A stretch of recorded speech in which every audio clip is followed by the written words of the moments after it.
to windows that look right into her home. So, and we're also asking George, the other option is he wanted to put a deed restriction on us. If we agreed to a deed restriction, he would remove the window. And I don't feel that there's a need for that. And so we're coming to the commission and the staff to see if we can resolve this, because I think we don't want to really set a precedent of building 2-story windows in the back of people's lots that take away all the privacy. And there are many neighbors losing their privacy because of this build. And we have no other choice than to come to the commission and ask you to help us resolve this concern so that we can get on board with George's idea. We are not opposed to him building something back there, and even a 2-story or a 1-story with very high ceilings, so that we're not losing our privacy. So hoping that you guys can take that into consideration. Thank you. Thank you. At this point, Cindy, is there anyone else who cares to speak? There are no other hands raised. All right. Then I will close the public hearing and bring it back to the commission right now for discussion. We have several items to consider, including this discussion about the window. I'm presuming that's the 1 second-story window on the north side. Does anyone care to start?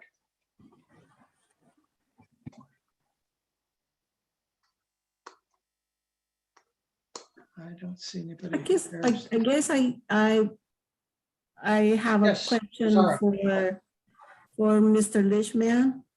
Are there any legal basis for us to not approve as per Leslie's requests?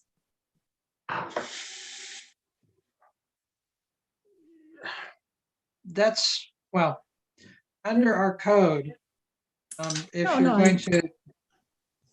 you're going to deny the project for design, you have to go to whether or not our required findings for design were considered or not. And the only reason to reject a design is based on a finding by the commission that they did not consider one or all of the items under our findings. Not do, not complete, not carry forward, but consider, which is kind of an odd word. Am I correct on that, Aaron, Todd? That's correct. Thank you. Thank you, that Chair. would be the only reason to turn this project down, because of design. However, we also have the non-conformance issue to consider, no pun intended, as well, which is a whole different kettle of fish, because I believe that comes down to code interpretation, and that's what the commission is for, is to interpret parts of the code. At least one of the things they're for, to interpret parts of the code that don't appear to be clear. And the staff said this part of the code is not necessarily clear for this kind of swap from one building to another. What else? Anyone else? Yes, Dan, please. I guess I would try to break this down into the different pieces. I'd start with the nonconformity issue as its own piece, and I think my read on this, the entirety of the building that's staying right now, it's considered, it is a non-conforming, entirely non-conforming building, non-conforming but legal building. Once the, piece 2 is in effect, all but that yellow, what's highlighted in yellow portion, becomes conforming because it's an ADU and its rules change. The way I look at it, and I think that was probably early on a challenging or piece that needed to be figured out, but I sort of look at that, if I can just refer to it as the little yellow block, as the sort of this knuckle that is essentially staying the same in its non-conformity. It's becoming, right now it's a piece of the main building of the primary residence, and that's essentially what it remains once the second piece is built. And the first, what is now the primary building or primary residence, which is currently an entirely non-conforming but legal building, is becoming 80–90% of it is conforming. The other piece of it that's marked in yellow is remaining as a legal but non-conforming piece. So that's how I interpret that piece. As to privacy concerns, I think it's really important that the city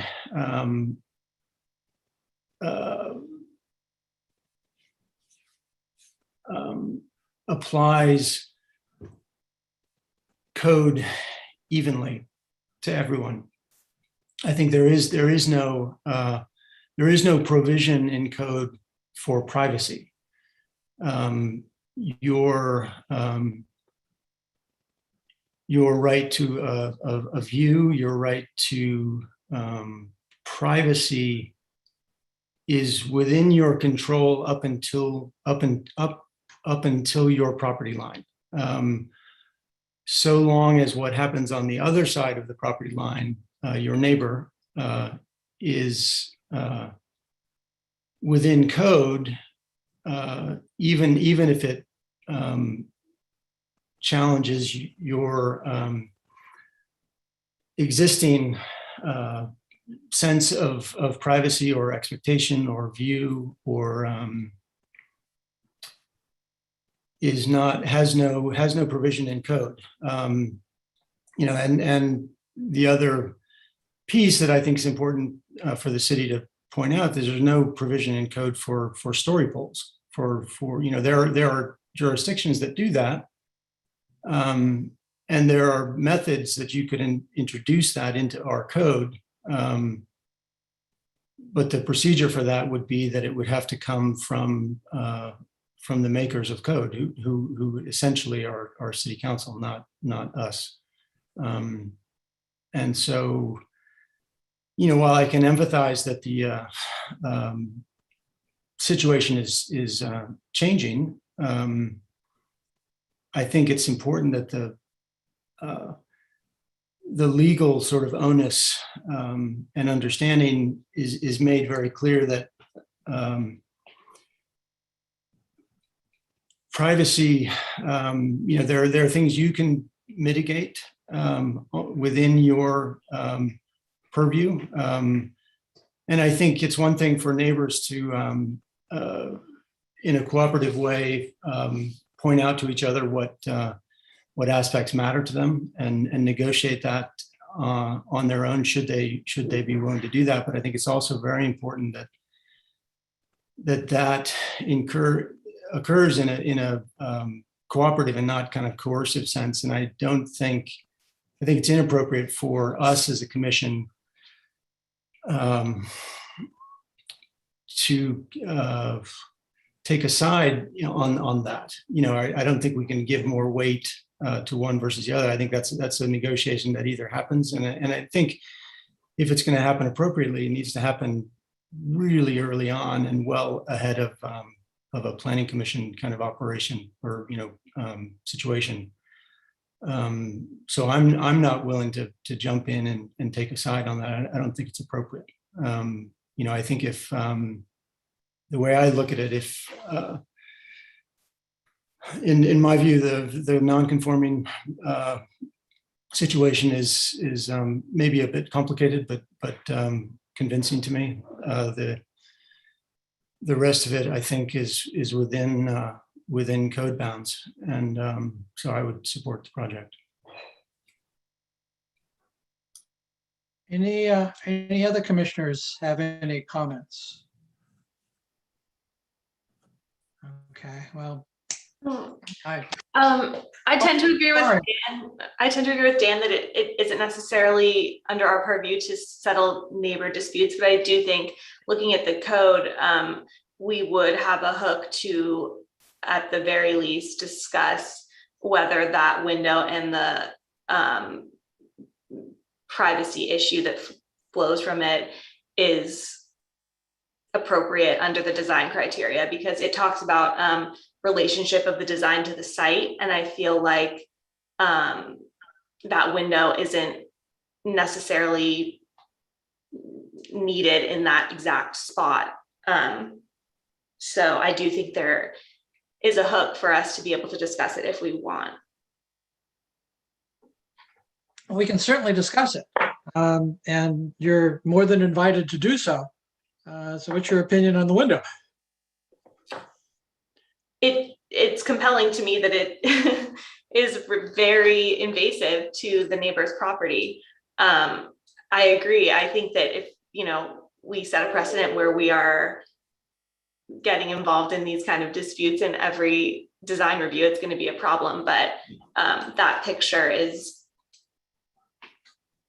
it's an invasive spot to put a window. Can I just ask Sure, Dan. you to define site in that piece of code? Its relation to its site. Here's a piece that calls for that. Marika, you're muted. I don't know if you knew that. It just says relationship of design to the site. It's 17.164.030 is the code section. Right. I understand that reference, but Yeah. the way I take that is relation to its site. Its own site, yeah. Own site. I think, I think it's I think it's actually kind of a slippery slope where we allow one property to sort of prove that it can encumber its neighbor. And I think perhaps in a code revision that that piece of code should specifically say its site. Yeah. But that's No, I mean, I think that's the way I would read that. I think they're all a bit vague, though. I mean, if you look at section 5, whether the design promotes harmonious transition in scale and character in areas between different designated land uses. I mean, that I guess is more. I mean, it's clear that it's to its own land uses, but you could make the argument that it's to neighboring land uses. All of these are very vague to me, so I think you can read into it to the extent you want. And thus our problem, because they Right. are kind of. And the kicker here is 17.1.164.040C. Only the proponent's failure to take reasonable account of the items discussed in 17.164.010 through 164.030 shall justify the commission's approval of a proposal solely on basis of design. So that makes it difficult.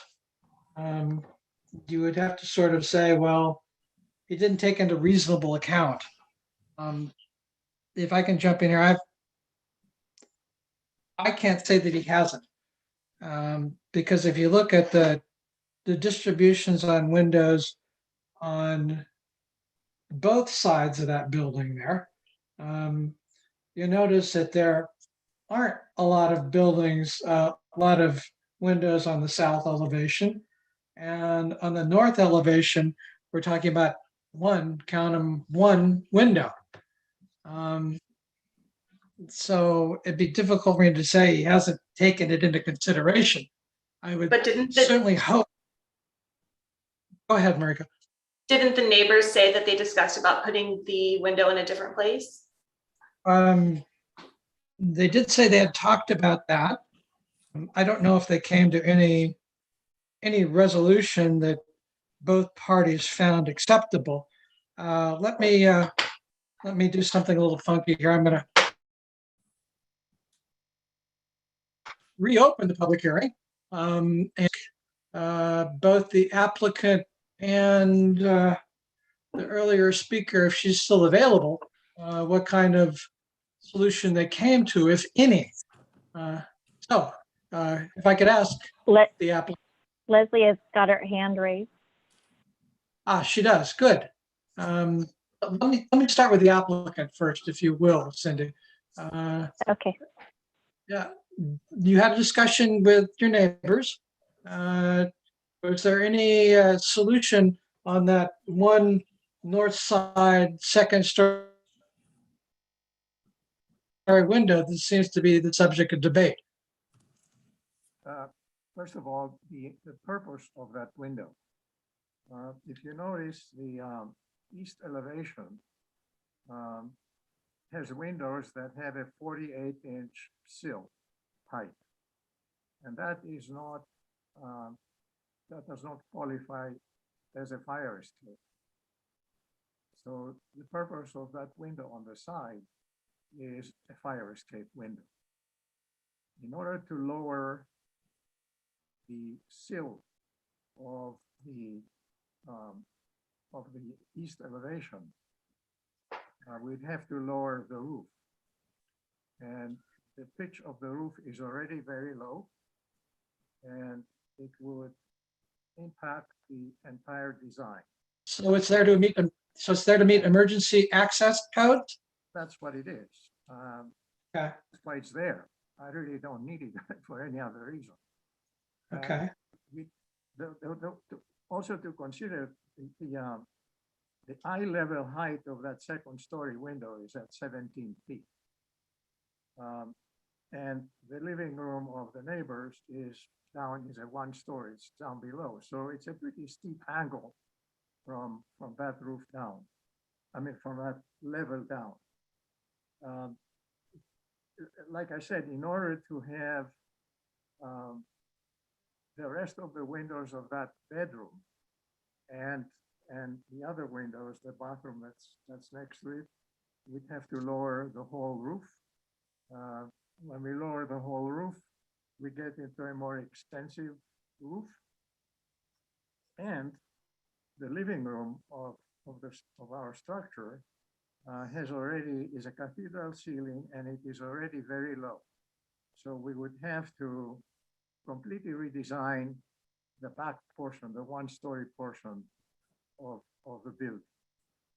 Now, in terms of privacy, if you consider that we have another property on Crinella Drive, and 2 years ago we planted 24-inch box oleanders. The other day we trimmed them down 2 years later from 17 feet down to 15 feet. They grow pretty fast and they use almost no water. Once they get going, they don't need any water. That would give the neighbor, if they planted them, they need about 5 or 6 of them. In 3 years, they'd have their whole living room shielded. And that is nothing compared to what we would have to do to eliminate that window. So if you apply a certain degree of fairness and proportionality, I think it would be unfair to disallow that window. Having said that, I'm still open to redesigning, slightly redesigning the roof lines in the back.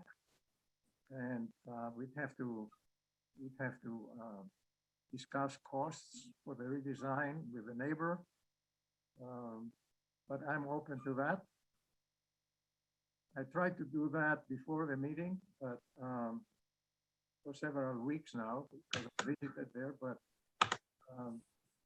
I had no response. So if I can paraphrase what you're saying, you're still interested in working with the neighbors to come up with a mutually agreeable solution, which may include screening, which may include some elements of redesign on your building. Did anybody talk about obscure glass, for example, in that window? That's another, we talked about that. We talked about reflective glass, but I checked into it and I sent an email to the neighbor. Reflective glass doesn't work because it only reflects when the light outside is stronger than the light inside. So it will not work for them at night. Yeah, it's a half mirror, but I'm talking about pebbled glass or That really something wouldn't- like that. Yeah, but that would not really work for them because, like I said, you need stronger light outside than inside to get the reflection. Not for pebbled glass, something that ruins the smooth refractive index of the panes that are in there. But I'm getting into design. I see Todd getting a little nervous about that, But which is true. Our code calls for not getting into design. But it seems to me there are solutions that are available that A, wouldn't require you to move or remove the window. B, does not worry that much about reflectivity because it's not dependent on reflectivity to work. So with that, and I would hope that the neighbors would come up with a solution. I don't know if I want to, or even if it's possible at this point, to say that you didn't consider the problems.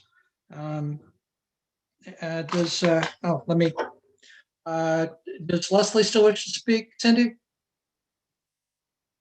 also, Her hand is still raised. Please, could you have her talk? yeah, Leslie, you can unmute yourself. may I respond? Hi, this is Grant Ellis. Can you hear me? I'm here with Yes. Leslie. So George, you would like to respond? Should I wait for George to do that or should I speak now? Possibility of the two triangles that are framing their cathedral ceiling to have opaque glass. That would leave this a big window wall that they have there. So one could use frosted glass on the top portion to leave that would give them the privacy. But planting 5 or 6 oleanders up there, I think is nothing compared to what we would have to do. Now, like I said before, I'm willing to work with them, but I would not appreciate the planning commission to take sides on this, and especially considering the proportionality of the remedies.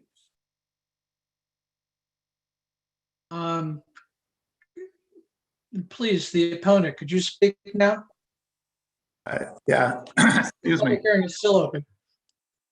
So not opponents, if I can just be clear, it's quite neighborly. George and I have been speaking, and if I can just, I didn't mean to bring this up. This is my personal thing, but the reason George and I and Leslie had some discussion a little more than a month ago, and we were in the middle of that discussion, and he, we talked about a few different solutions. It seemed like moving the window or omitting the window or changing it somehow was the best solution. It would create some added expense and work for George, but He was kindly and, willing to do that.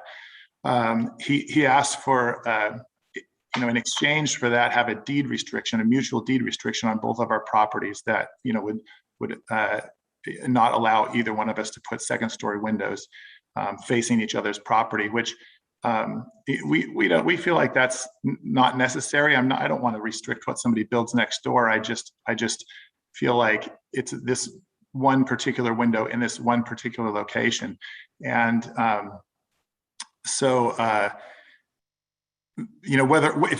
don't think it's necessary to have a deed restriction on either property is what I'm trying to say. Just an acknowledgement that, when something is built, this window doesn't exist in a vacuum. It exists on a site, on a house, with neighbors in a city. It exists. That the site is not just this location, but how it relates to everything around it. And so, for us, it's a big impact on our privacy. There's other impacts on our privacy, but really, we don't want to. I'm not trying to restrict, what happens next door. We just want to address this one window. And George, I want to apologize for not getting back to you, but I've had an exceptionally difficult month. I have terminal cancer, and I have been put on hospice shortly after we began to speak about the window. So at this point, the window is not so important for me. I'm not going to be here in a short period of time if the doctors are correct. And I'm not trying to play the cancer card for any kind of sympathy, but just to say that I didn't mean to neglect you or to neglect that conversation. Leslie and I have had a lot going on in that time. Her father has also passed away. We just have a lot on our plate. So I apologize.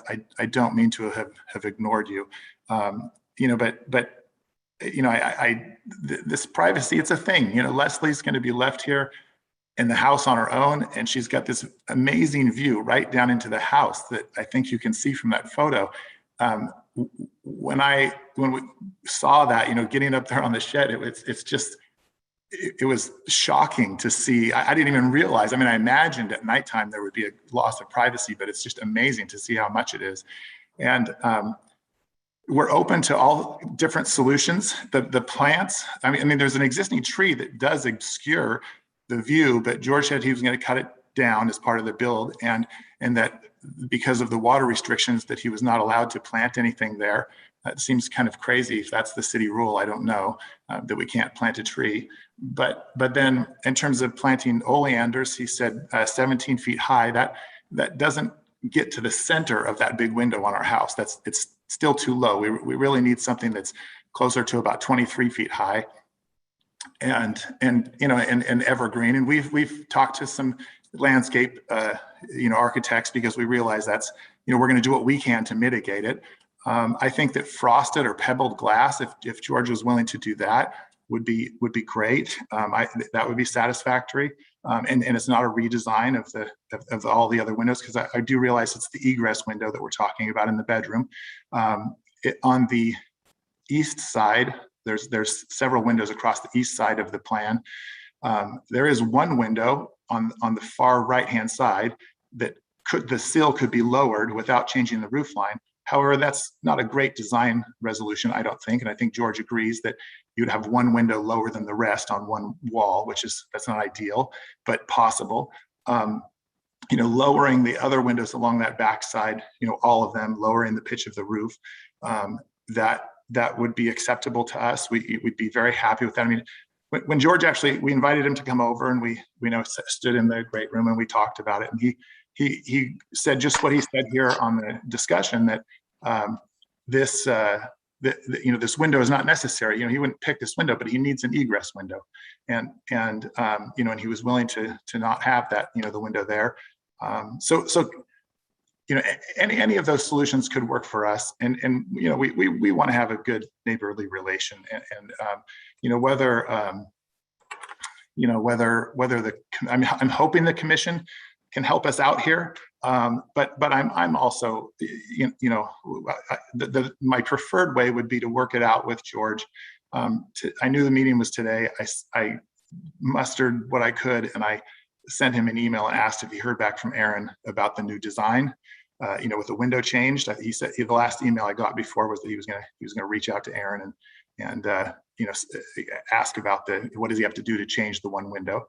And so he got back to me and he said that he couldn't change the design, at that point about a month or 3 weeks ago, that it was submitted and it had to be submitted as it was.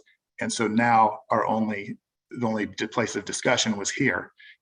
So that's why I came tonight, just to, Leslie, we came to discuss that. And, I'm hoping that we can, work something out and that's agreeable to everyone. So thank you for your time. I know I'm kind of long-winded there. I appreciate that. Thank you. Well, I'm certainly hoping that the neighbors come up with something they can agree upon. But for right now, let me close the public hearing and bring it back to the commission.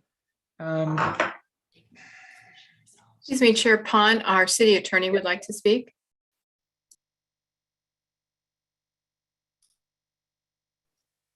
Oh, Todd, you got your hand up. Sorry. I do. After a fashion, I guess this is how we do it on Zoom. Thank you, Chair. I just wanted to, first of all, thank you for acknowledging the provision in 17-164-040A that says that the commission shall not design or assist in the design the project. That's a little tough, of course, because the proponent is supposed to take reasonable account of these items. So you can sort of hold the applicant accountable for addressing the many criteria that are in 17-164-030. And there are ample bases, I think, here for the commission to concern itself. I don't know if these have been mentioned yet, but 030A1, or I'm sorry, A2, requires the commission to consider the compatibility of the design with the immediate environment of the site. That's not the site itself, it's the stuff around the site. Also down in 6, compatibility with, albeit future construction, both on and off the site. And then in, sorry, my eyes are a little fuzzy.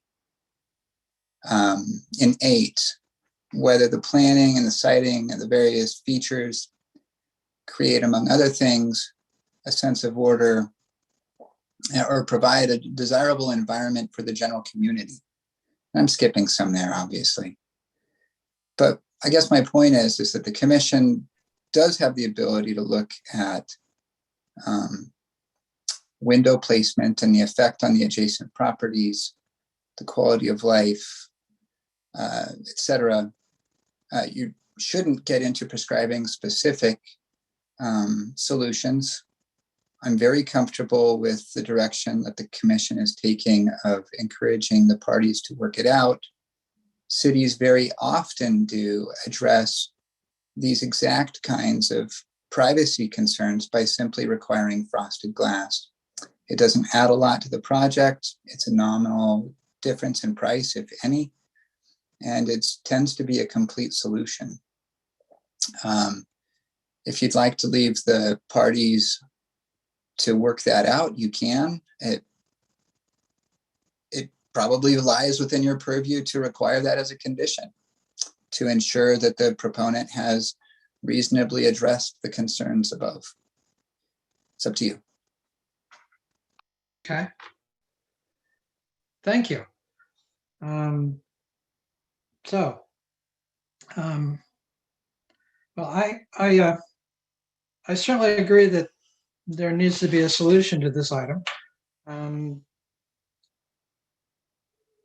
I don't think story poles would help.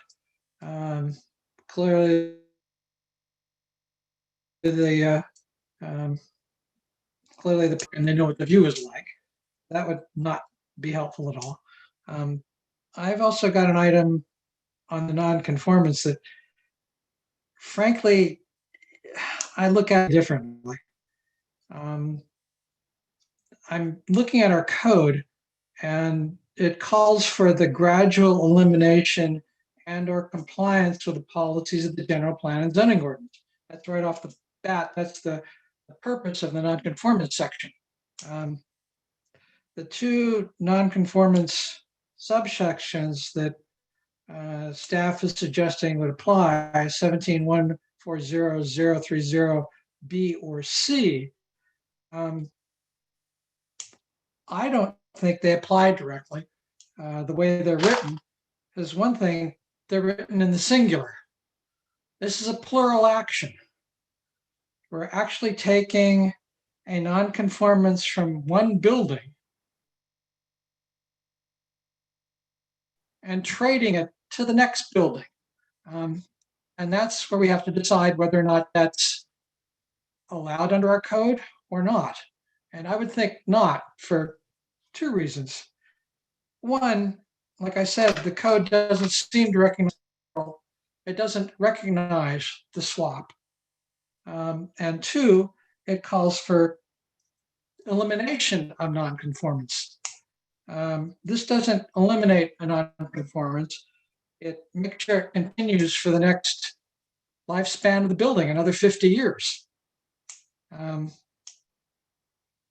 And unfortunately, to my experience, every nonconformance situation we've dealt with, where it's the building that is nonconforming, it has been the building that's been rebuilt. Not you trade the nonconformance to the building next door, that, as staff is willing to say, is an independent structure, can be treated independently. I have trouble with moving a nonconformance from one building to the next and saying, voila, we're fine. I don't think our code calls for that. I don't think our code countenances that. I don't think our code allows that. So regardless of the window, the plural, and I think the frosted glass is a wonderful idea. I'm not emphasizing a design point here. I'm just saying I think it's a great idea. I would say we need to turn this one down on the nonconformance.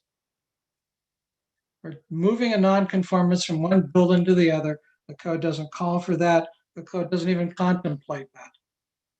And I think it's in our power to interpret it as saying, well, it's not in the code. It's not contemplated in the code. The code calls for making nonconformance eventually, extending this nonconformance to a new building that will be there for the next half century. I don't think our code calls for. So I would suggest we turn it down because of that item and that item alone.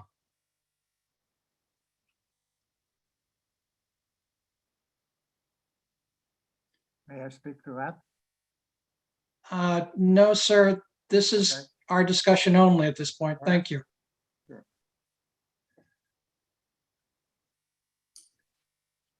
Hey, can I chime Sure, in Dan. just on, can you address specifically my interpretation that let's talk about that yellow portion. Yes. And do you agree that the existing main residence, which is going to become the ADU, is entirely non-conforming as it stands right now, legal, but non-conforming? That's correct. Right. But according to staff, the second they turn in their building request, it becomes the ADU and this becomes conforming. Right, but nothing physically changes on that yellow portion. No envelope changes, no actually use changes on that portion. That portion remains part of a primary residence. No. It's moving. It's not moving. It's moving from one building to the next. It is not moving, John. It is, if in fact, the same piece of real estate, the same space. And its use is actually remaining the same. And as non-conforming. I understand where you're coming from. Part of primary residence. I Which is understand what it is, which is what it is now. The rest of that building is becoming more conforming, which speaks to some of the code that you were talking about. That you know, the goal is to make things more conforming, but we all know that's not always possible. I will say this. I don't think conforming and non-conforming is a matter of inches. It either is or it isn't. This is I totally agree with you, but a non-conforming building. It falls under the non-conformance. It is non-conforming. The non-conformity hasn't been taken away. and it hasn't changed. It It's will not have changed. There's It no is- movement. There's no movement just- within that yellow space. It's now part of a completely independent other building. Part of the building that was non-conforming, that will become conforming immediately on submission of the building request. It is moving buildings. And we've never, ever, ever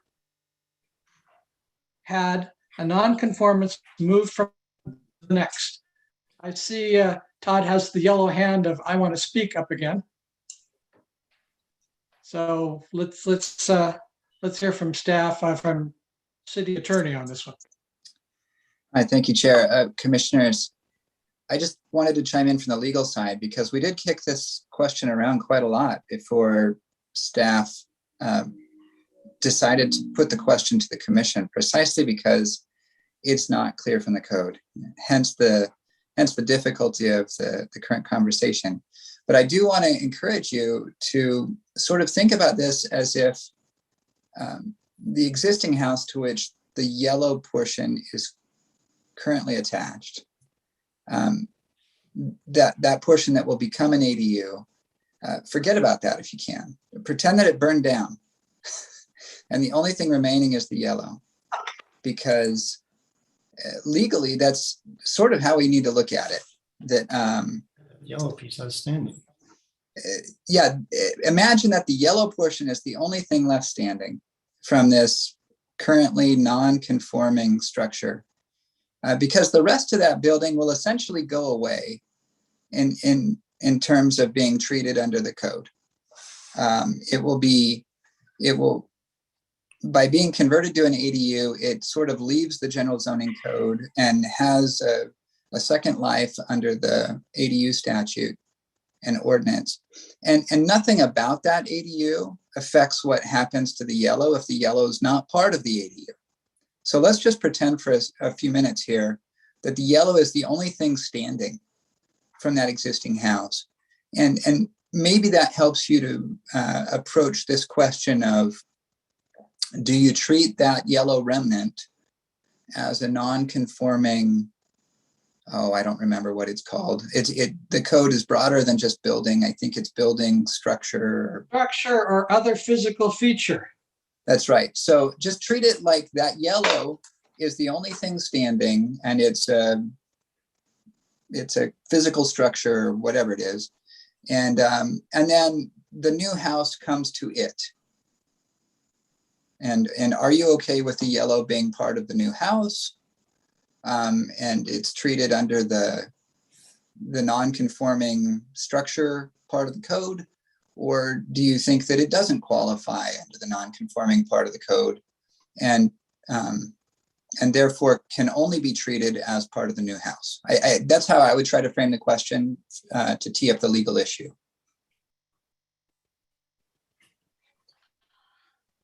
I understand your reluctance to deal with the ADU at all, just because of how state law treats them.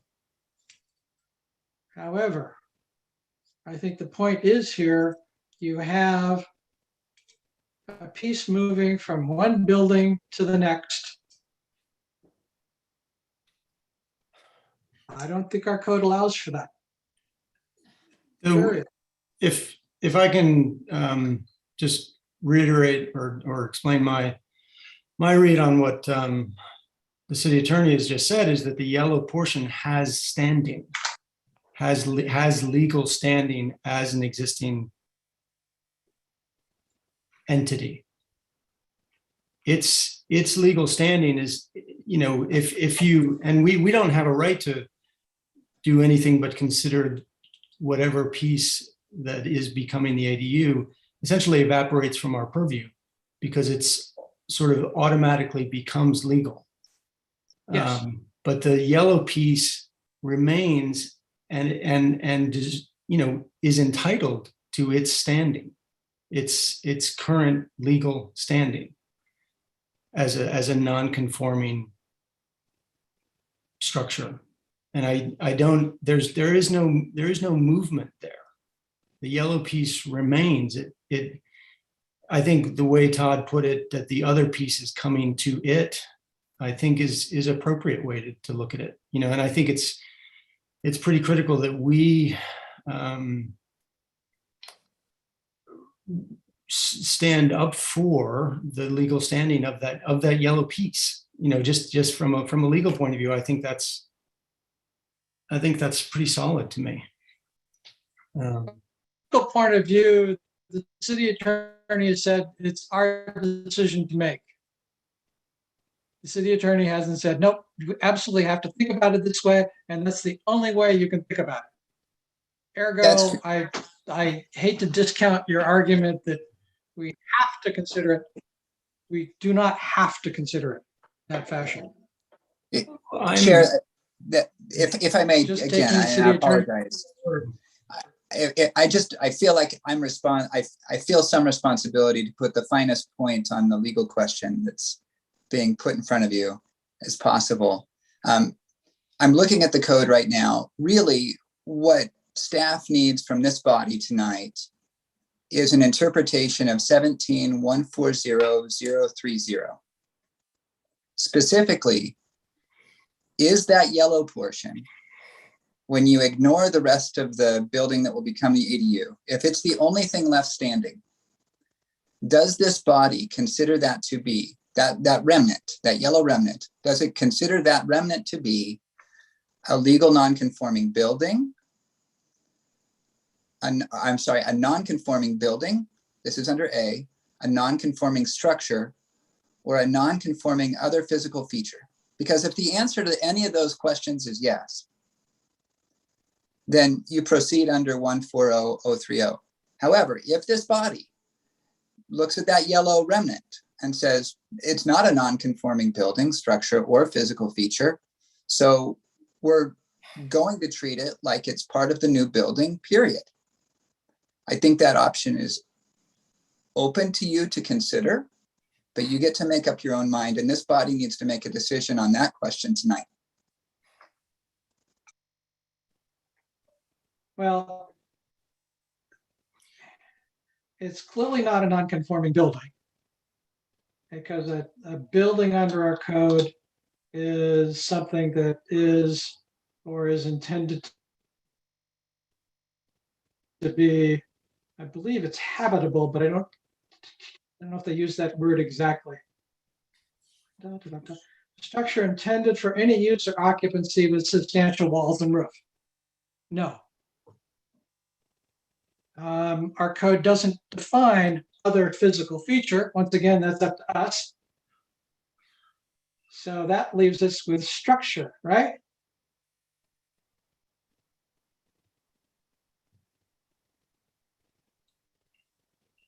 Are you asking for an answer, John, or? I'm looking up structure now, trying to, in our code.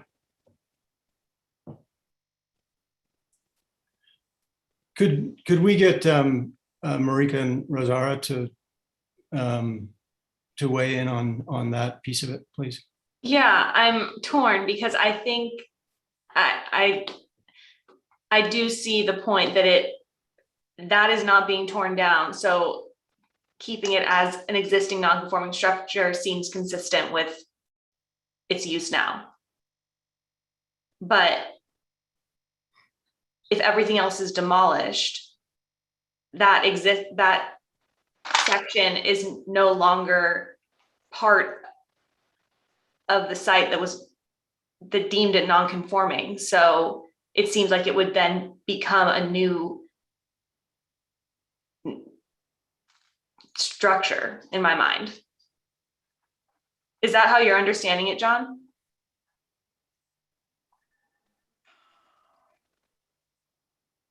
That's part of it. The Okay. other part of it is that it is literally being moved from one building to another. We have a special case here. I recognize it's a special case, and it's a small item on a special case. But I that don't would see that mean it's being moved. How can you? we can have this here. Oh, it's moving from one building to another, one independent building to another. The new building, the added house, is completely independent of the ADU, and the ADU is completely independent of the other building. So we're essentially borrowing nonconformance from one building and moving it to a second building. I see nothing in there that allows for that. And the only reason it's moving is the owner wants it to. Not a good enough reason when we're supposed to eliminate nonconformities, not continue them for the next half century. Yeah, I agree with that. But I do see Dan's point that it's not, we're not changing that yellow portion. I also see Dan's point and recognize this is a narrow decision, one way or the other. But I also believe that if this goes forward as designed, it opens us for all kinds of shenanigans all over town. Can you give an example of like a hypothetical that would result from approving this? Like maybe in a like a hypothetical. If this is a structure, then every doghouse, water house, and outhouse in town is a structure. Maybe not permitted, but definitely a structure, definitely non-conforming. So all of a sudden you could have houses built or extended to right on the edge of the property line. And we would have no word to say about it. Can I bring it back to language that calling, a doghouse, and I think is inappropriate in this. I think it belittles the actual what's happening here, and what happens in a case like this. And I could speak to ways that I've approached this as somebody who's built and considered properties that have non-conforming structures on them.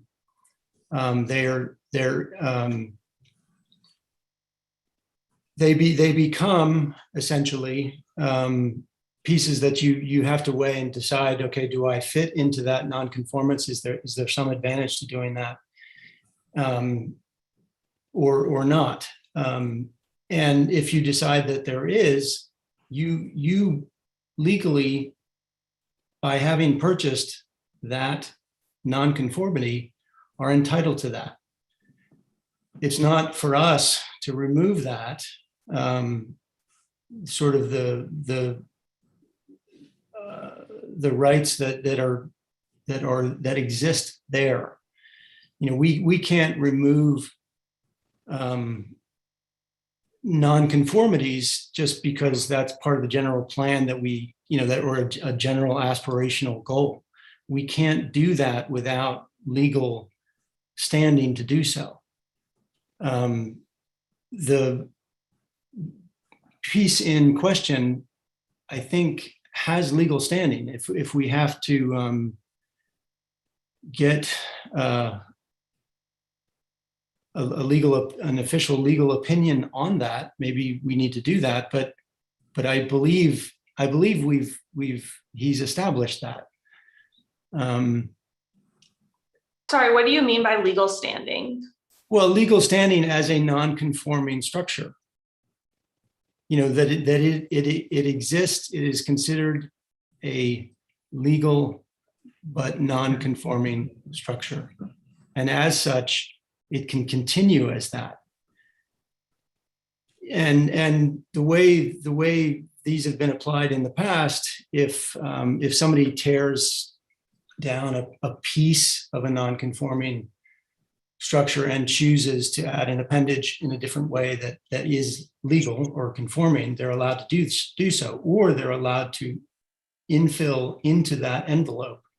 And that's been well established by this commission, and that's the way it my understanding is the way it's been interpreted. And I don't see how we've made the argument that this isn't entitled to that same consideration. You know, and I think you can certainly weigh that the bulk of this other existing piece is becoming more conforming, but that doesn't mean that it owes us the tail. You know, each piece of this has the same standing. We can't parcel a piece of that out. And that's the way we apply this, the way I've seen it applied all over town. You know, that pieces, you know, projects, renovation projects and we have non-conformances, legal non-conformance situations in town like this that exist all over the place. And there would be people crying bloody murder if we started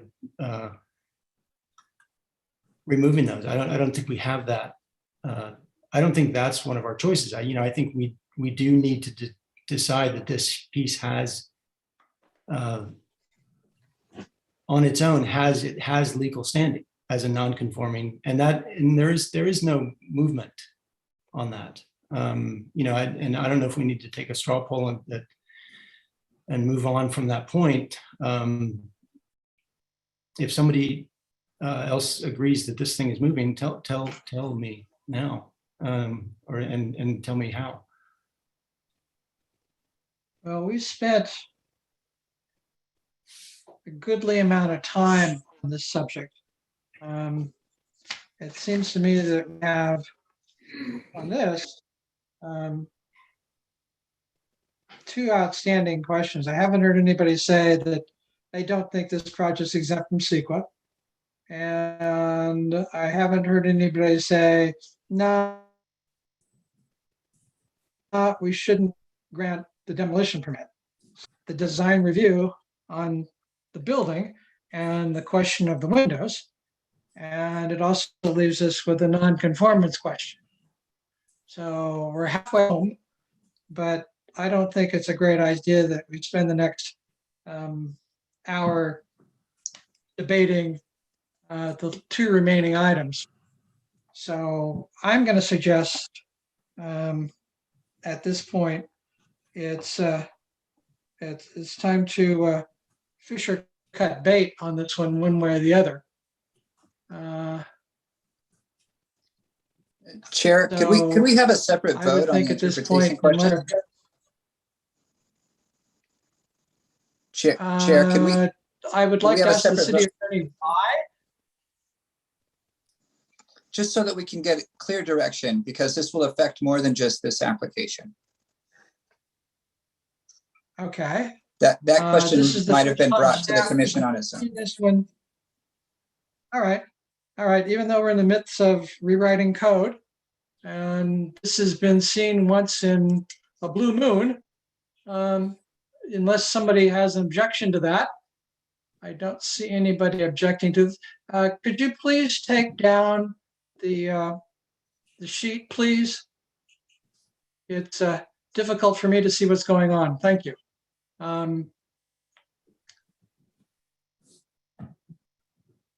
So Unless a member of the commission has objection, sir. Can we get, Public hearings? can we get Rosaura to opine on it, please? Well, thank you. If it's part of non-conforming, it's still going to be non-conforming with the new construction. If everything else is being removed except for that little yellow piece of non-conforming structure in the whole project. So I can see where John is coming from, and I can understand what he's saying.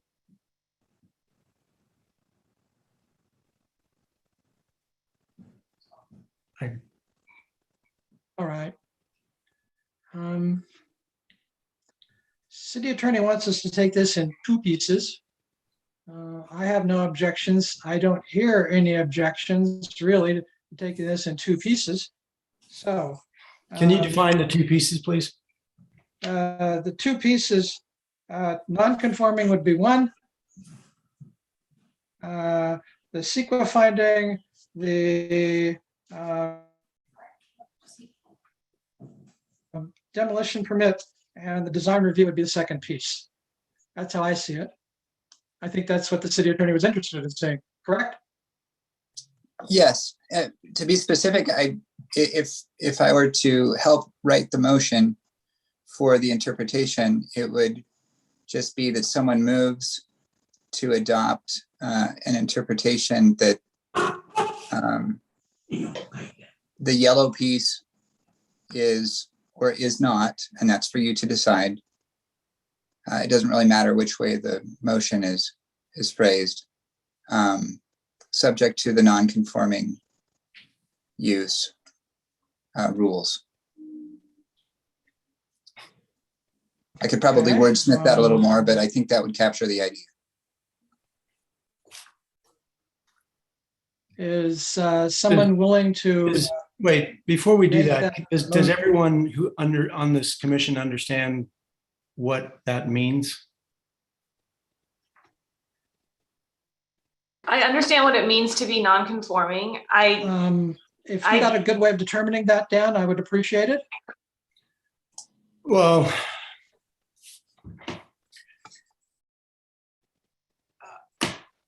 it seems to me that what we need to vote upon, and let me see if I can put this in a motion that is actually clear. Let's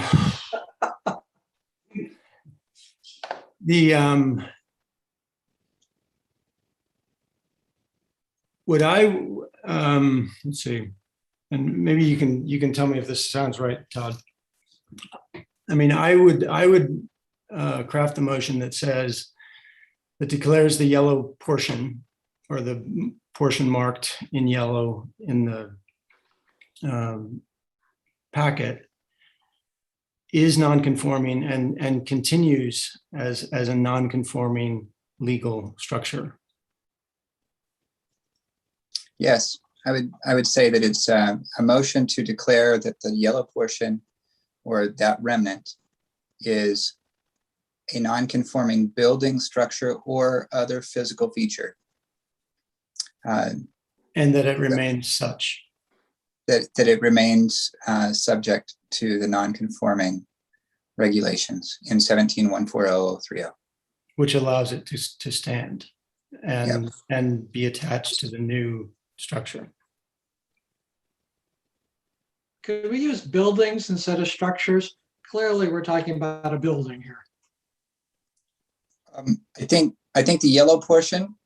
Not the yellow portion, but the rest of it is a building, not a structure. Yeah, but I'm asking for clarification on what that yellow portion is treated as. Okay. Okay. Can I would like. Let's take the non-conformance issue first. So please, A motion is in order, I believe. Right. I would move that we consider the piece, noted as the yellow portion or the remnant, and marked as such in the packet, be declared a legal non-conforming building structure, existing and, well, an existing structure and building, and it would remain a legal non-conforming structure.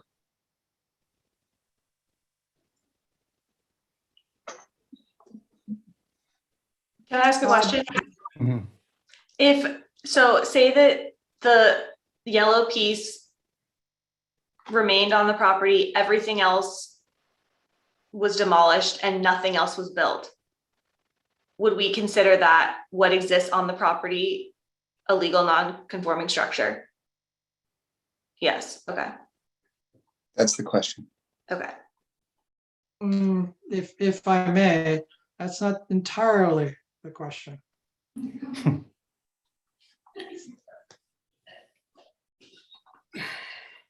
Part of the question. Go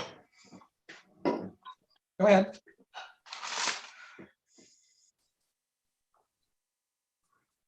Is there a motion? I think there was a motion, and you did make that a motion, correct? I did. Do we have a second? I'll second. All right. Cindy, will you tally the votes, please? Okay, would you like a roll call?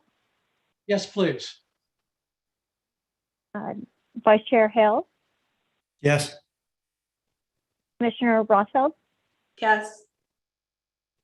Commissioner Segura,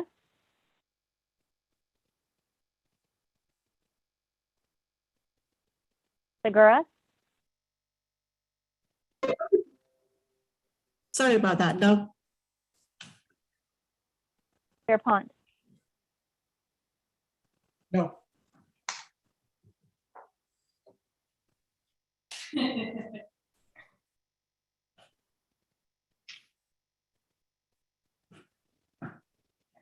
Okay. No, it's time. Tie, which means it fails. Now, well, so what's the interpretation here? It failed. So it's a binary choice. Does that mean it's not failed? Or does that mean there needs to be a motion on whether it isn't? And which that failed too. Todd? This is where legislating gets messy. If someone would like to make a contrary motion, But it will See the fail record. as well. maybe it will. Depends on how you word it. What the question is, we have one that says yes and it fails. We have one that says no and it fails. What does that do? Well, the other alternative is to reopen discussion.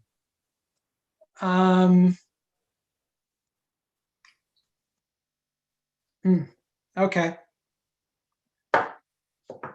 All right. If somebody would care to put an alternative motion on the table? And if not, then it still fails. Do I hear an alternative motion? Nope. I am not hearing an alternative motion.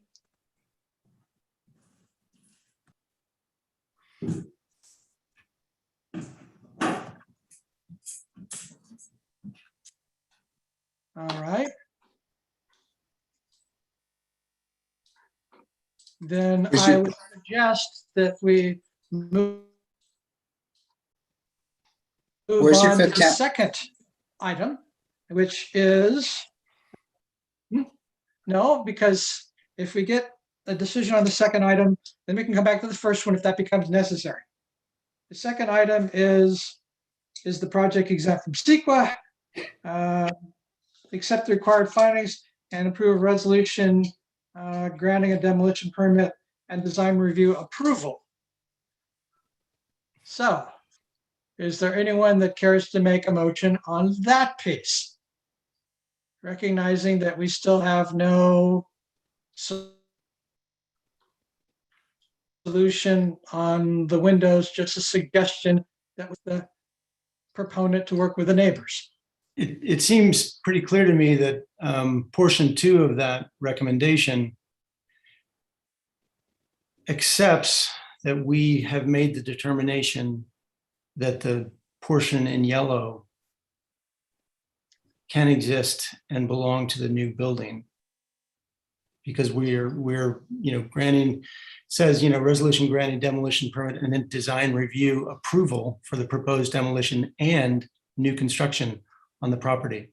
So I don't see how you can move forward without, defining the yellow piece. I'd be happy to make a motion to determine that the project is exempt from CEQA requirements pursuant to 15.301 and 15.303, but I'm not going to tie it to the second piece until we've nailed down that critical issue. And I think the applicant is entitled to that determination. All right, let me ask the city attorney again. If there is no other motion, where do we stand? I would suggest the item fails, then if there's no other motion. Because the only motion we had is one that failed. Are you talking about just the interpretation question? Regardless, I think Dan's right that the interpretation question is the hinge question. But if a motion has failed and no other motion is made, it seems to me the item fails. Can I There's get no possible resolution. Can I get the city attorney to clarify? Am I That's correct what I in, was asking. am I correct in understanding by making a motion, which I'd be happy to make motion, including option, items 1 and 2. But by putting item 2 in the motion, does that make that determination in fact?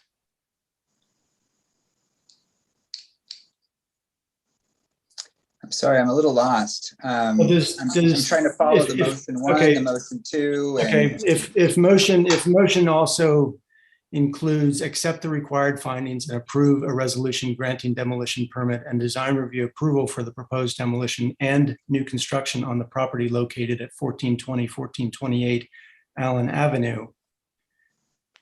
By doing that, and I'm happy to make that motion that includes that and the exempt from CEQA, but I just want to make sure it's very clear in my interpretation of that, that is also weighing in on and accepting that piece that we tried to parcel out. That's correct. Yes. Correct.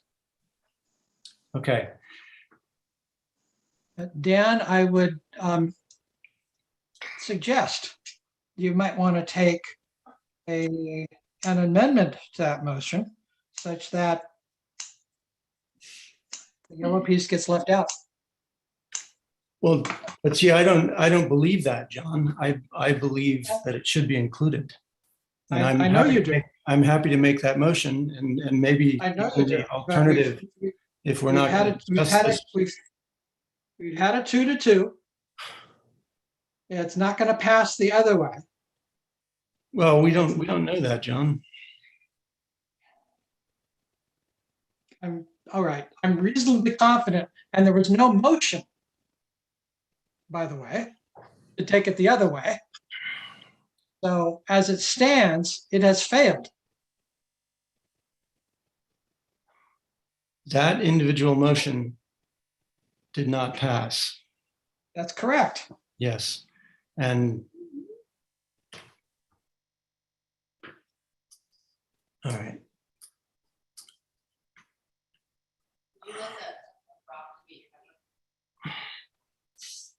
That's why I was Okay. asking the city Can I- attorney.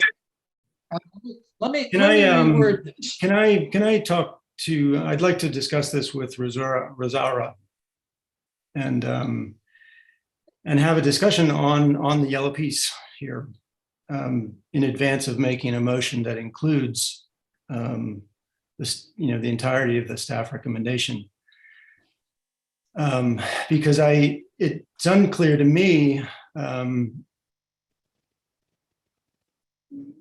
her statement before, in my view, sort of aligned with the understanding that that piece was not moving, and had standing and was non-conforming and remained such. So I'm not convinced that that we aren't actually there. But So I'd is like the to building give- moving? What's that? Is the building moving? No, the building is not moving. Exactly. Moving from one building to the next. No, it is not moving. There is a definition of moving. It is not moving. You're trading the The building- non-conforming. The building itself, it's not moving, okay, but it's gonna be part of the new building.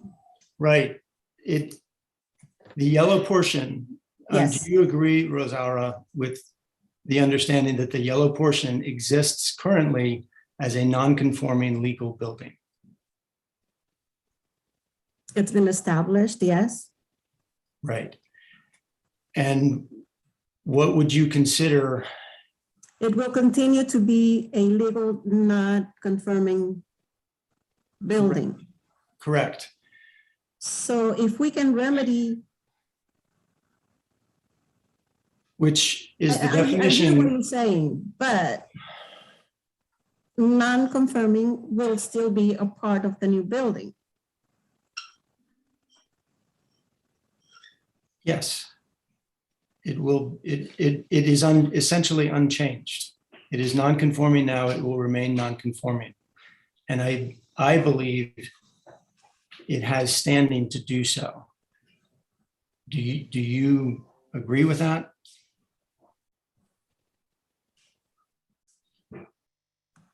How is that gonna, And let me say what Yes. I believe.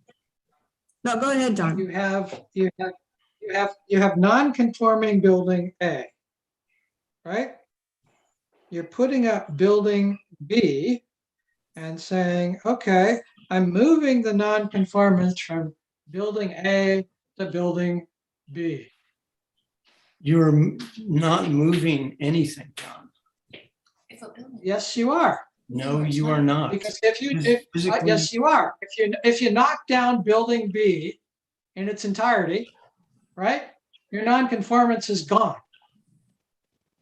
But if you knock down building A That's not true, John. in its entirety, That's not you true. made no change from A to building B.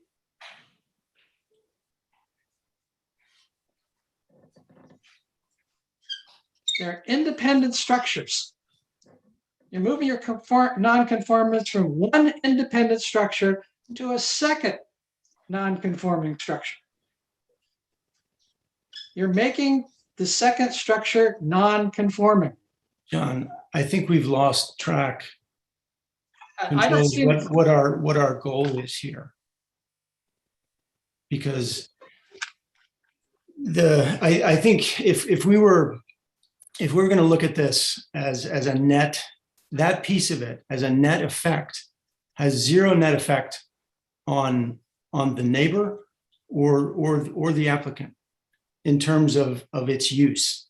Its use is remaining exactly the same. Its adjacency is exactly the same. That and that is entitled to do so. Every piece of that envelope that exists in what is right now the entirely non-conforming primary building has 100% right to continue to exist. That I don't think that is in question, is it? No. If Right. you, if Oh, if they. I think we're getting If the tied up. applicant came in and got a demolition permit for the building in the back and didn't proceed to care to label the building in the front 1420 as an ADU, it would have the right to continue to exist as an existing non-conforming structure. That's correct. But But it would I lose the don't- benefit of becoming more conforming, which is but supposedly also. no, it doesn't. It doesn't. It doesn't. Conformance isn't a matter of inches. It either is conforming or it's not conforming. That's how our code is written. It's not you're partially conforming, you're kind of conforming, you're a little bit non-conforming. It's literally, are you conforming? Are you non-conforming? I disagree. It is. I see no evidence in the code Because- that you can be a because little that- non-conforming. What That, section is this, John? I'm 14.140.010 at sec. it is a matter of inches because every square inch of that existing nonconformity carries along with it an entitled existence. And it's not up to you to take that away or you know, and I think the bigger picture is lost here in this, you know, The bigger picture here is we have a one-off. This is it. It's a one-off. It is not a one-off, John, because these indeed a exist. one-off. These exist. Dan, please, staff, I asked the question of staff and the answer was yes. Now you're saying it's no. The answer is yes, Dan. I asked that question right off the bat. So with that, we have a one-off. What do we do with it? Excuse me, can I get planning staff to correct that, please? Sure, I will say that my comment had to do with attaching the larger structure to an existing non-conforming piece of a building, not that there are not existing non-conforming buildings all over town, because there are existing non-conforming buildings all over town. And that was the question. They are And- existing and- non-conforming. Well, and actually, now that I think about it more, we have had instances where folks have had portions of an existing non-conforming building where they've added on to it, and as long as the addition was meeting the new standards, they were allowed to. Exactly. Added on to the same building, correct?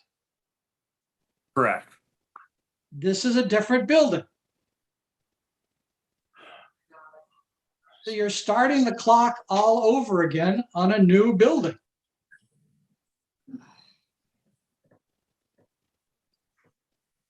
Let me, all right. We've had a motion to consider the yellow part as drawn as acceptable under our nonconformance. That failed. Okay. We opened up the thought of making another motion. There was none made. So being that we had a motion that failed, I am happy to make that motion. unless you're happy to make the motion exactly what? Yes, I've made it very clear that I'm happy to make that motion. I just wanted to make it very clear to all the other, my fellow commissioners, what that motion means. I don't want to trip into an accidental approval of something. That's why I think the applicant deserves a clear answer on that. I think that the city, the citizens of this city deserve a clear resolution of that.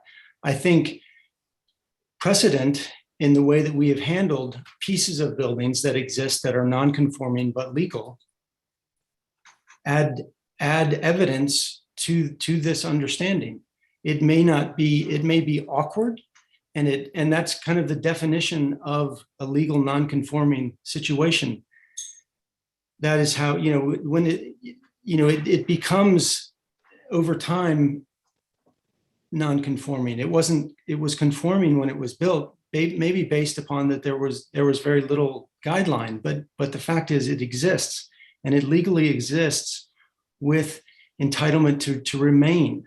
So I think Todd is correct in kind of framing it that if you remove the piece that has a right to be converted to an ADU and thereby become conforming and not in our purview, that does not remove the rights of the remaining piece that's marked in yellow.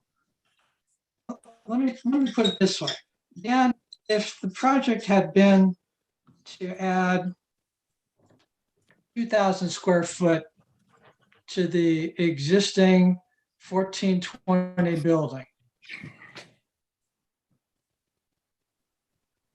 we would have been done. Because of an adding to an existing building that was John? legal non-conforming, we would have been changing the non-conformance. Sorry to Here we are. interrupt. Sorry, can you hear me, John? Yes. It might, pardon staff's interruption, it might be worthwhile to ask the applicant if he'd be willing to move forward without that portion or not. That could help things depending on his response. Well, I hate to get into design, but I think at this point we can certainly ask that. I don't see the city attorney shaking his head no. He's got his thumb up in the air. All right. Let me reopen the public hearing and ask the applicant if under these conditions, which would probably mean a quick approval, no offense, would you be willing to remove the yellow portion of the building from your design? You're on mute, sir.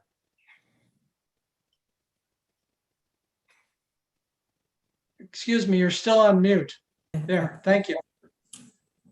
Not be a quick approval because I would have to redesign the whole building.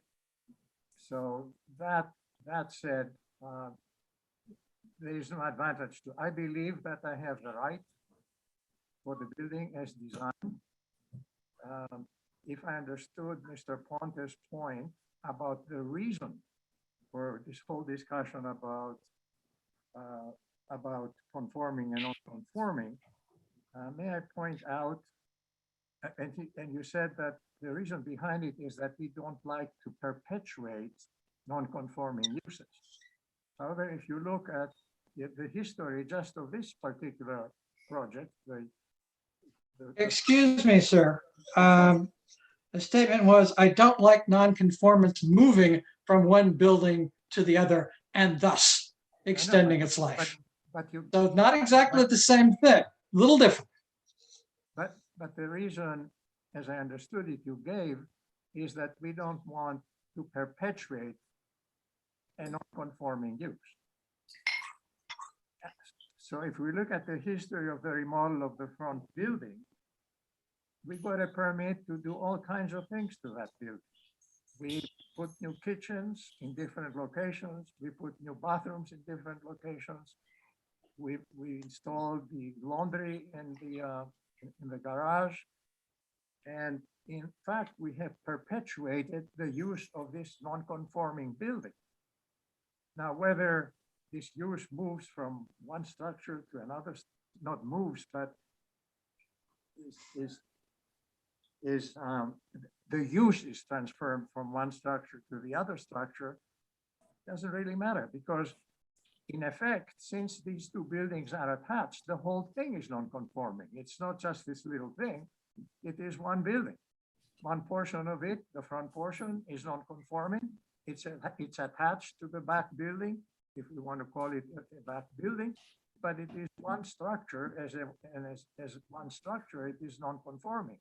Does that mean that we cannot have another structure on this lot? So if you look at the history of the way the city has been handling these remodels, you will see that the principle of not wanting to perpetuate non-conforming uses has not been the practice in the city. So this is actually what we are doing here. We already perpetuated it for the next 40 years by remodeling the front building. That's all I have to say. Thank you. Close the public hearing. So the answer is no. Sounds like to me. What? Which, if I can just add, all of this is existing on a non-conforming lot that will continue to be non-conforming. The And that- lot's non-conforming, the Yes. building is non-conforming, and the use is also currently non-conforming. So there's three non-conformances on this lot, the way I count them. Right. One of those is improving. Two of them are going away, essentially. What do you mean going away? Two of those non-conformances, the lot is not changing. Its non-conformance is not The changing. lot's not changing. There's nothing you can do about that. Right. So There's nothing you'll ever be able to do about that. The use would be conforming now, to go from non-conforming to conforming, because you have two houses on a lot, neither one labeled ADU, and no conditional use permit on file. Right? That's non-conformance. One of these would be labeled an ADU. Boom, you're conforming as far as use goes.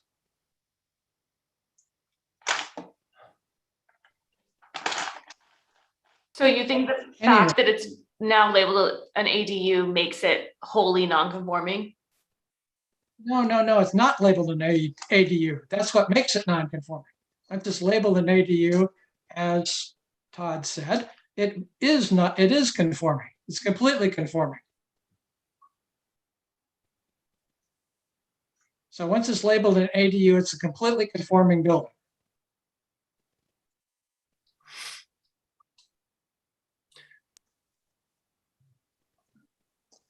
So not only are we loaning, if you will, or shifting a nonconformance from one building to the other, we're shifting it at the same time the building we're shifting it from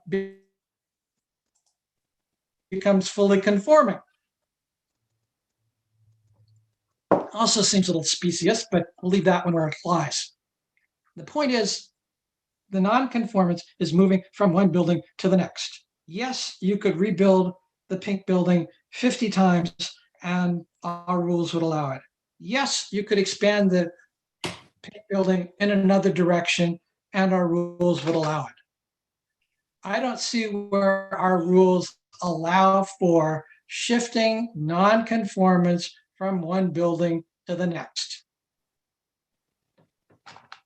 Chair and Commission, if I may, it might be helpful to think about the remnant of the currently non-conforming building, not moving from one building to the next, but being associated with one building versus another. The association in my mind changes. Of course, I make my living thinking about words, so maybe I'm splitting hairs, but I've heard many times in this conversation that nothing is moving. Probably thinking about physically moving, I hear the chair speaking about moving, and to me, I hear association, that it's associated with a new building instead of with the old building. For what it's worth, I offer that. I also am looking at 17.140.030, non-conforming buildings or structures. That's where a lot of this conversation centers. I'm looking at paragraph D, as in Delta. I don't think it answers this question, but it might provide the commission with helpful guidance. It seems to be that here the code anticipates that when a non-conforming building structure or physical feature is destroyed, mostly destroyed, that it, or when a portion of it is destroyed, they have a right to retain the non-conforming status. When a greater portion of it, say the majority, is destroyed or removed, then it only gets to enjoy a non-conforming status if it goes through a more rigorous discretionary process. It's not a matter of right. Like I said, it's not controlling. It's not exactly on point, but it might offer the commission some guidance in terms of what the city code should be interpreted to do when it comes to a remnant of a non-conforming building. How do we want to treat that like a building? If 90% of the non-conforming building remains, what if only 5% of the non-conforming building remains? Does it still enjoy non-conforming status? Are we going to call it a non-conforming building structure or physical feature at that point? Or is there a point at which it's no longer a non-conforming building structure or physical feature? It's just the remnant of something that was. I offer that to see if that helps. If there's a motion, I didn't hear a motion, but if there is a motion to just consider the staff's recommendation as written, I haven't heard a vote on that. You can also continue the item if you need to, and we can maybe figure out a way to bring back the interpretation question divorced from the project and the project details for the full commission to consider if needed.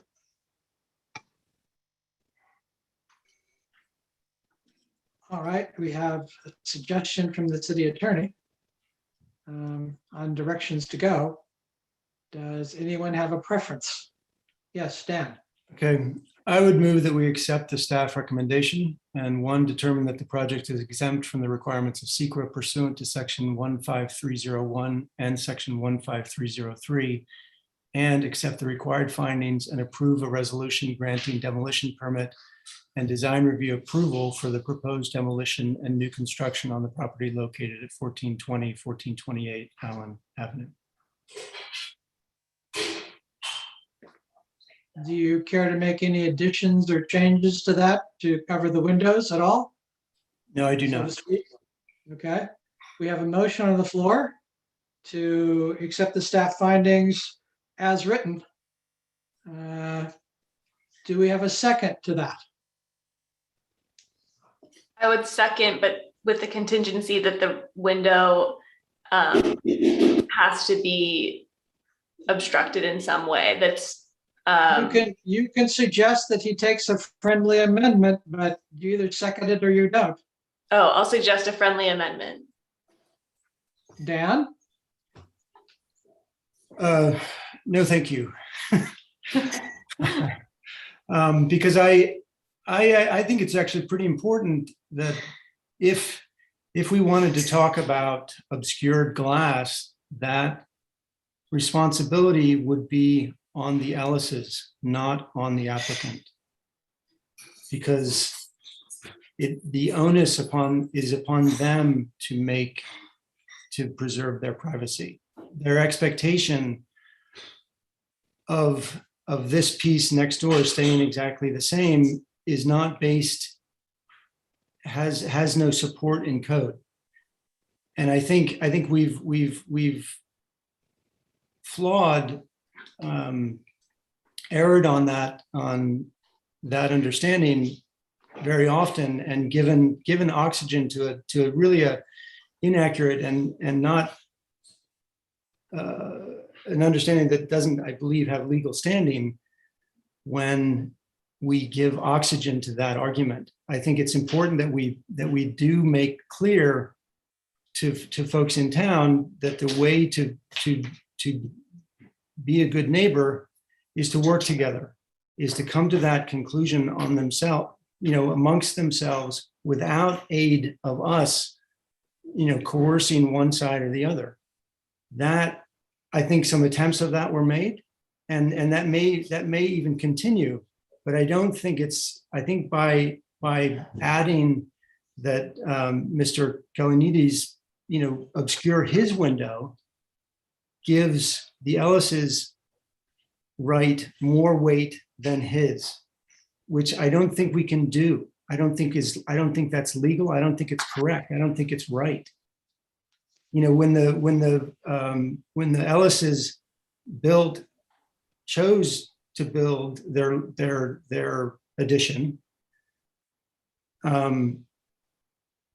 they took it upon themselves to have whatever effect and dwarf the building that was next to them on the lot that exists on the back of Mr. Caloyannidis' lot, which they had a right to do.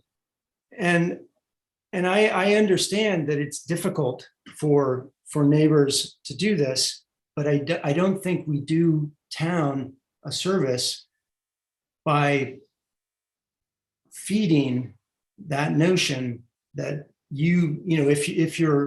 if you can marshal the neighbors against something, if you can demand this or demand that in ways that are not supported by code, I think that is not the way to a more healthy dynamic.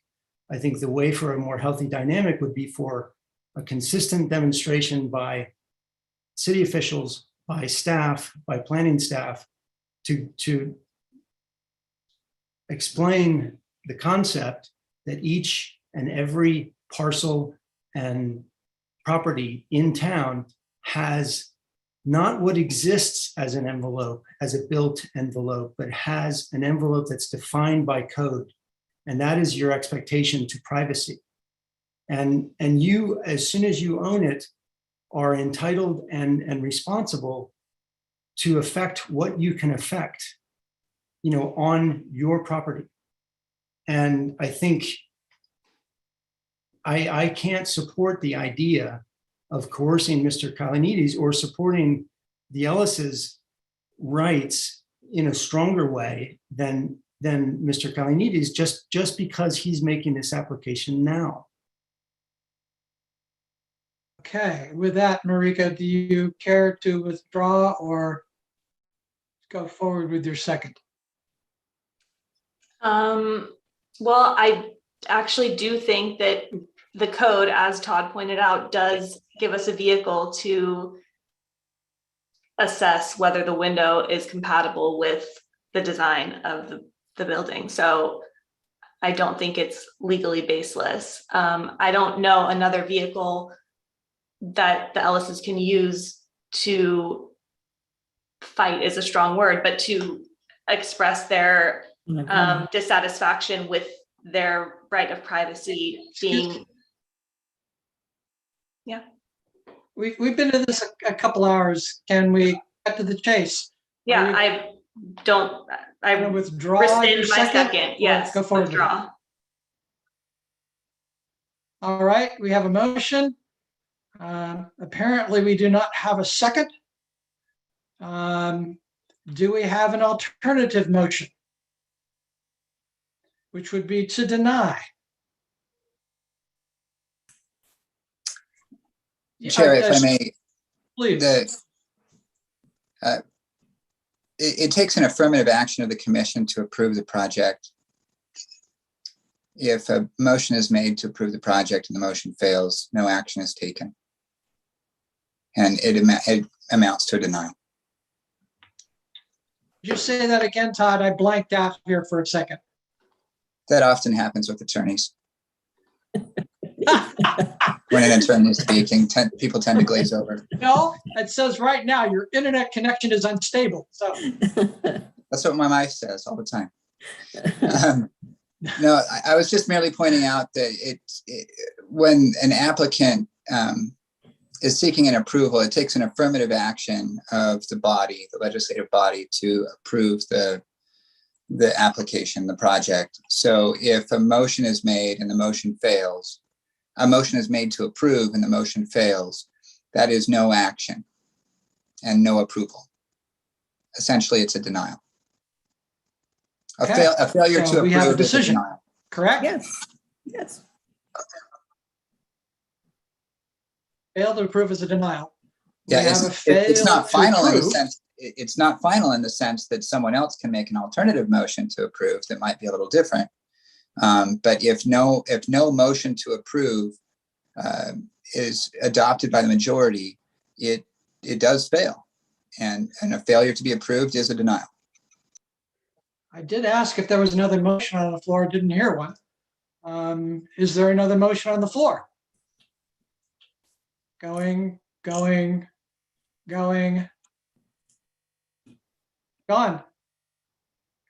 All right, I believe this item is complete. City Attorney's interpretation is it has been not approved. So that puts us to item 6, scheduled matters. I don't believe we have any. That takes us to item 7, department reports. Director DeRosa, do you have anything for us tonight? Yes, thank you. There's going to be a meeting next week, or excuse me, in 2 weeks. So please have that on your calendar. And we'll be following up about SB 9 with a director's report. Okay.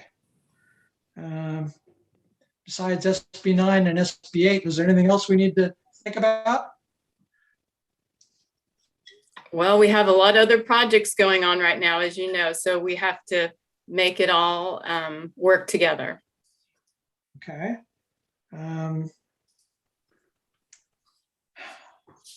Agenda forecast. This is also the time when a commissioner could ask for an item to be placed on a future agenda. Do we have any of those? I don't see any hands going up again.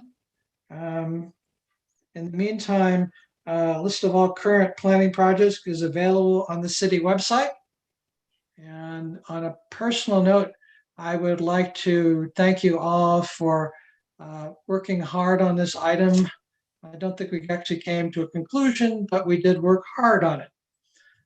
Except for a TKO here, we didn't come to any conclusion at all, but thank you. And I believe with that, the meeting is adjourned. Good night, all. Thank you.